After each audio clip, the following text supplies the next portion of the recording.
ओम शांति। इस वीडियो में मैं लेकर आया हूँ राजयोग से व्यवहार कुशलता। आज समाज में अनेक प्रकार की सेवाएं चल रही हैं। कोई गौ माता की सेवा करता है, कोई गरीबों की सेवा करता है, कोई बीमार व्यक्तियों की सेवा करता है, कोई ज्ञानी है तो ज्ञान सुनाने की सेवा करता है। पर हमें यह समझना जरूरी है कि पहले सेवा है क्या। पहली सेवा है ज्ञान को जीवन में धारण कर अपने व्यवहार से सबकी सेवा करना। आपका व्यवहार कैसा है यही तय करेगा कि आप सेवा कर रहे हैं कि नहीं। पहले कोई भी ज्ञान को अपने जीवन में धारण करेंगे तो वो सबसे बड़ी सेवा है। आत्मा गुणों और शक्तियों से संपन्न है। आत्मा में सभी गुण और शक्तियां हैं, पर बुराइयों की परत जम जाने के कारण निजी जीवन में गुणों और शक्तियों को यूज नहीं कर पाते। क्यों? क्योंकि बुराई की परत जम गई है ना। आइए एक प्रैक्टिकल उदाहरण इस वीडियो में देखते हैं और बहुत ही सुंदर उदाहरण से इसको समझने की कोशिश करें। साथियों की तारीफ कीजिए। मेरे एक मित्र की नई नई शादी हुई। दोनों पति पत्नी जॉब करते थे। मित्र अपना काम एक्यूरेट करता है, लेकिन पत्नी में थोड़ा आलस्य है। उसने मुझे बताया कि मुझे घर व ऑफिस में साथियों से प्रॉब्लम आ रही है। मेरे साथ अच्छा व्यवहार नहीं होता है। मैंने पूछा कि क्या तुम उनकी निंदा या शिकायत करते हो? उसने कहा, नहीं, मैं अपने काम से काम रखता हूँ, किसी से लड़ता झगड़ता भी नहीं हूँ।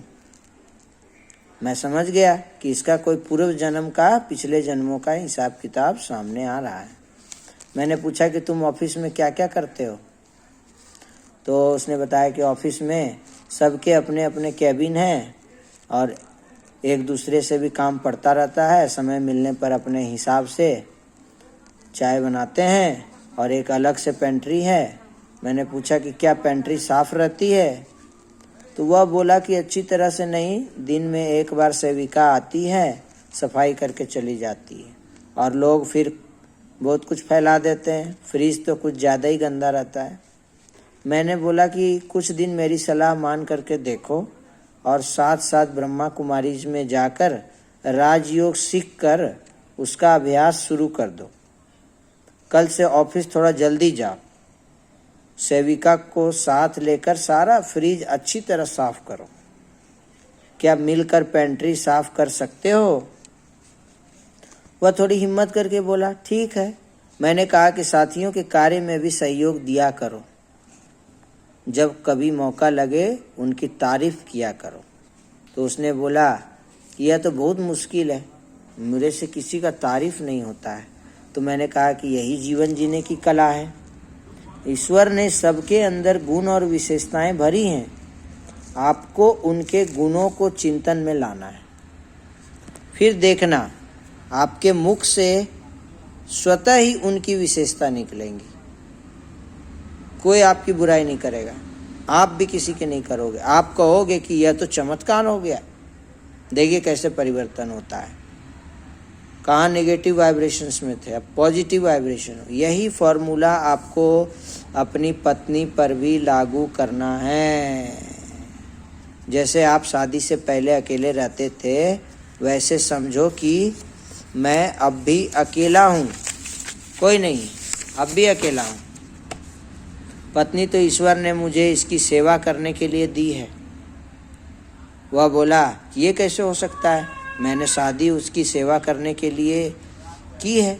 मैंने कहा, थोड़ा धैर्य रखो भाई, थोड़ा अपनी इच्छाओं उम्मीदों को किनारे रखो। ईश्वर जीवन जीने का तरीका जो सिखा रहे हैं उसको फॉलो करो, फिर देखना मज़ा आएगा।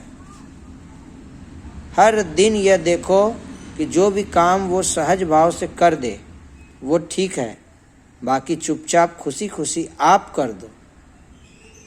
स्वयं को मूल्यनिष्ठ बनाते हुए सामने वाले को खुश रखो।